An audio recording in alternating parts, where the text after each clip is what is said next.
Hello friends, जय श्री कृष्णा, राधे राधे, हर हर महादेव, ओम नमः शिवाय। श्री शिवाय नमस्तोभ्यम। 30 अगस्त 2025 संतान सप्तमी व्रत। तो आइए इसके मुहूर्त के बारे में जान लेते हैं।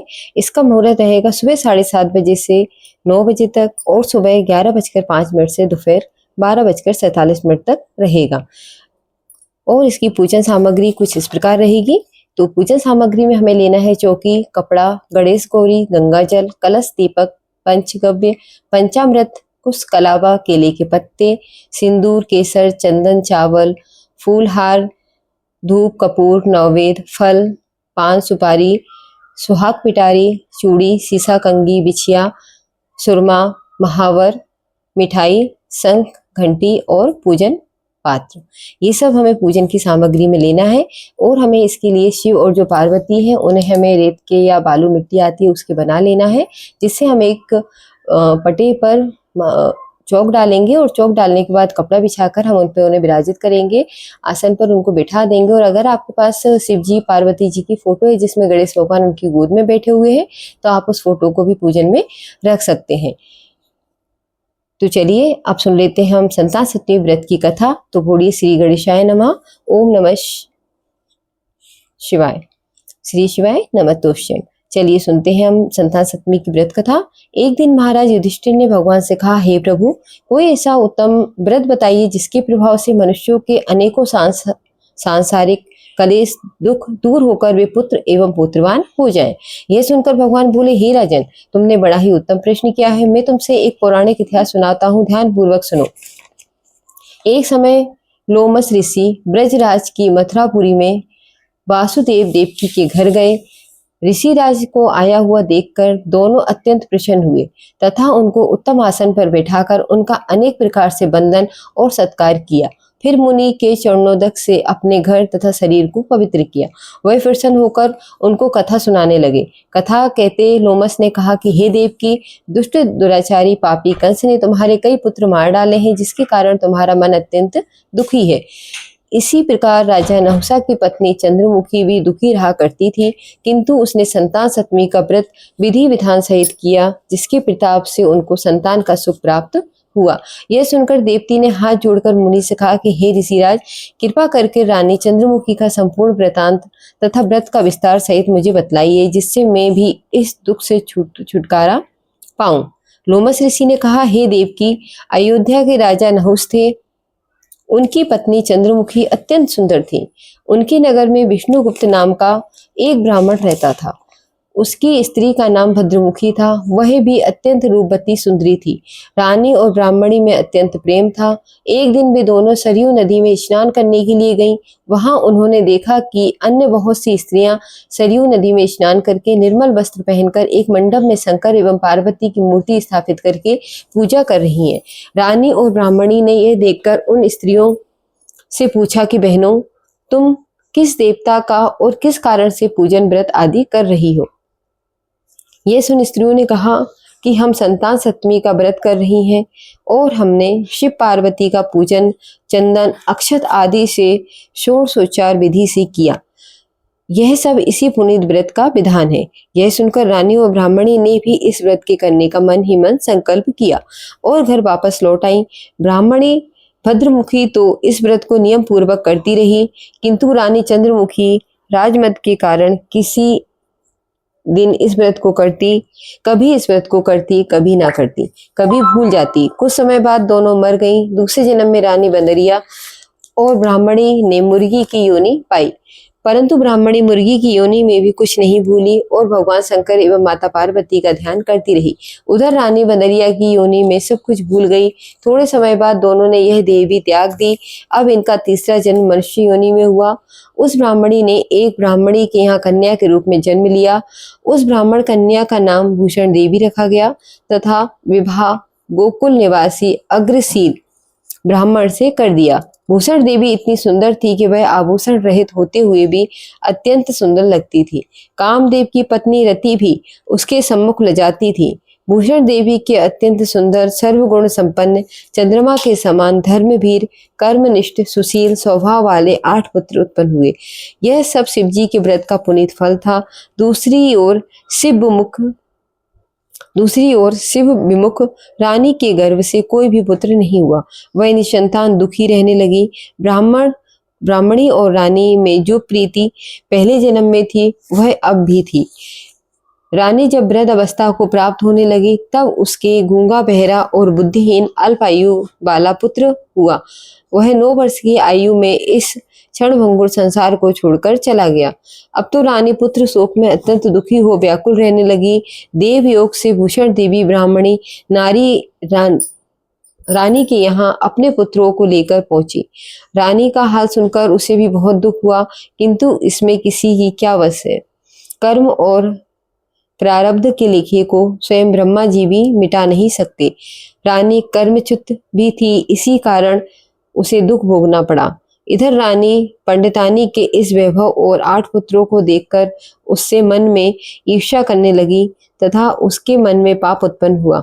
उस ब्राह्मणी ने रानी का संताप दूर करके निमित्त अपने 8 पुत्र रानी के पास छोड़ दिए। रानी ने पाप से वशीभूत होकर उन ब्राह्मणी के पुत्रों की हत्या करने के विचार से लड्डू में जहर मिलाकर उनको खिला दिया, परंतु भगवान शिव की कृपा से एक भी बालक की मृत्यु न हुई। यह देखकर रानी अत्यंत ही आश्चर्यचकित हो गई और इस रहस्य का पता लगाने की मन में ठान ली। भगवान की पूजा से निवृत्त होकर जब भूषण देवी आई तो रानी ने उससे कहा कि मैंने तेरे पुत्रों को मारने के लिए इनको जहर मिलाकर लड्डू खिला दिया, किंतु इनमें से एक भी नहीं मरा। तूने कौन सा दान पुण्य व्रत किया है जिसके कारण तेरे ये पुत्र नहीं मरे और तू नित्य नए सुख भोग रही है। तेरा बड़ा सौभाग्य है। इसका भेद तू मुझसे निष्कपट होकर समझा, मैं तेरी बड़ी ऋणी रहूंगी। रानी ऐसे दीन वचन सुनकर भूषण ब्राह्मणी कहने लगी, सुनो, तुमको 3 जन्म का हाल कहती हूँ, सो ध्यान पूर्वक सुनना। पहले जन्म में तुम राजा नहुसा की पत्नी थी और तुम्हारा नाम चंद्रमुखी था। मेरा भद्रमुखी था। मैं ब्राह्मणी थी। हम तुम अयोध्या में रहते थे और मेरी तुम्हारी बड़ी प्रीति थी। एक दिन हम तुम दोनों सरयू नदी में स्नान करने गई। दूसरी स्त्रियों को संता सप्तमी का उपवास, शिव जी का पूजन अर्चन करते देखकर हमने इस उत्तम व्रत को करने की प्रतिज्ञा की थी, किंतु तुम सब भूल गई। अब झूठ बोलने का दोष तुमको लगा है, जिसे तुम आज भी भोग रही हो। मैंने इस व्रत को आचार विचार सहित नियम पूर्वक सदैव किया और आज भी करती हूँ। दूसरे जन्म में तुम बदरिया का जन्म लिया तथा मुझे मुर्गी की योनि मिली। भगवान शंकर की कृपा से इस व्रत के प्रभाव तथा भगवान को इस जन्म में भी न भूली और निरंतर उस व्रत को नियम अनुसार करती रही। तुम अपनी बदरिया के जन्म में भी भूल गई। मैं तो समझती हूँ कि तुम्हारे ऊपर यह जो भारी संकट है उसका एकमात्र यही कारण है और दूसरा कोई कारण नहीं हो सकता। इसलिए मैं तुमसे कहती हूँ कि आप भी संतान सप्तमी के व्रत को विधि सहित करिए, जिससे तुम्हारा यह संकट दूर हो जाए। लोमस ऋषि ने कहा, हे देवकी, भूषण ब्राह्मणी के मुख से अपने पूर्व जन्म की कथा तथा व्रत संकल्प इत्यादि सुनकर रानी को पुरानी बातें याद आ गई और पश्चाताप करने लगी तथा भूषण ब्राह्मणी के चरणों को पकड़कर क्षमा याचना करने लगी और भगवान शंकर पार्वती जी की अपार महिमा के गीत गाने लगी। उस दिन से रानी ने नियम अनुसार संतान सप्तमी का व्रत किया, जिसके प्रभाव से रानी को संतान सुख भी मिला तथा संपूर्ण सुख भोगकर रानी शिवलोक को गई। शंकर भगवान के व्रत का ऐसा प्रभाव है कि पथभ्रष्ट मनुष्य भी अपने पद पर अग्रसर हो जाता है और अनंत ऐश्वर्य भोगकर मोक्ष पाता है। लोमस ऋषि ने फिर कहा कि हे देवकी, इसलिए मैं तुमसे कहता हूँ कि तुम भी इस व्रत को करने का संकल्प अपने मन में करो, तो तुमको भी संतान सुख मिलेगा।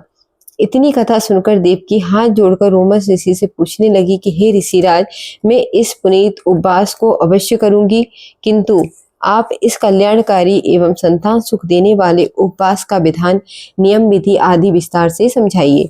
यह सुनकर ऋषि बोले, हे देवकी, यह पुनीत उपवास भादो के महीने में शुक्ल पक्ष की 10वीं के दिन किया जाता है।